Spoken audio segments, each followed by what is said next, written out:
யூத கலாச்சாரத்தின்படி யூத கல்யாணம் எப்படி நடக்கும் தெரியுமா?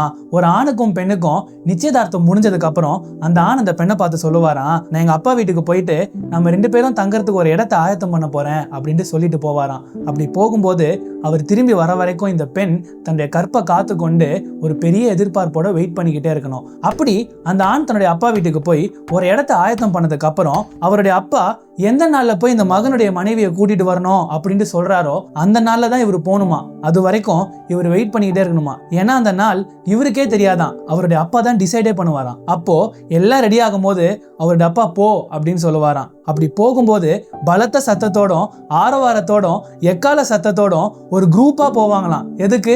மணவாட்டியை கூட்டிட்டு வரதுக்காக. அந்த மணவாட்டி மணவாளனுக்காக ஆவலா வெயிட் பண்ணிக்கிட்டே இருப்பாங்களாம். அப்படி வெயிட் பண்ணிட்டே இருக்கும்போது இந்த மணவாளன் அந்த மணவாட்டியை அழைத்து அவருடைய இல்லத்துக்கு கூட்டிட்டு போவாராம். இது இயேசு கிறிஸ்து சொன்னதோட அப்படியே மேட்ச் ஆகுது. எப்படின்னா, நான் என்னுடைய பிதாவினுடைய வீட்டுக்கு போய் உங்களுக்காக ஒரு இடத்தை ஆயத்தம் பண்ண போறேன் அப்படின்ட்டு சீசர்களை பார்த்து சொல்லிட்டு போறாரு. அது மாத்திரம் இல்ல, நான் என்னைக்கு வருவேன் அப்படின்ட்டு பிதாவை தவிர்த்து வேற யாருக்குமே தெரியாது அப்படின்னு சொல்றாரு. இது மனுஷகுமாரனுக்கு தெரியாது அப்படின்ட்டு சொல்றாரு. ஏன்னா நம்மளுடைய இயேசு கிறிஸ்து ஹைப்போஸ்டாட்டிக் யூனியன்ல இருக்கிறாரு. அதாவது 100% மனுஷன் 100% தேவன்.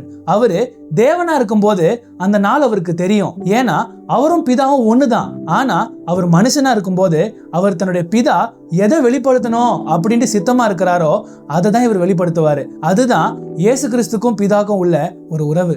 இந்த விஷயமும் யூத கலாச்சாரத்தோட மேட்ச் ஆகுது. எப்போ பிதா போ அப்படின்னு சொல்றாரோ அப்போதான் இயேசு கிறிஸ்து எக்கால சத்தத்தோடும் ஆரவாரத்தோடும் மணவாட்டியை கூட்டிட்டு போகிறதுக்கு மத்திய வானத்துல வந்து நிப்பாரு. அதனால நம்ம வேதாகமத்தை படிக்கும் போது அதனுடைய கலாச்சாரத்தையும் பின்னணியும் சேர்த்து படிச்சா நமக்கு அநேக விஷயங்கள் நல்லா புரியுங்க. அது மாத்திரம் இல்லாம இந்த வேதாகமத்தை எழுதின இயேசு கிறிஸ்து மேல நமக்கு அகாப்பே அன்பு வளரும். இதை குறித்து சிந்தித்து பாருங்களேன்.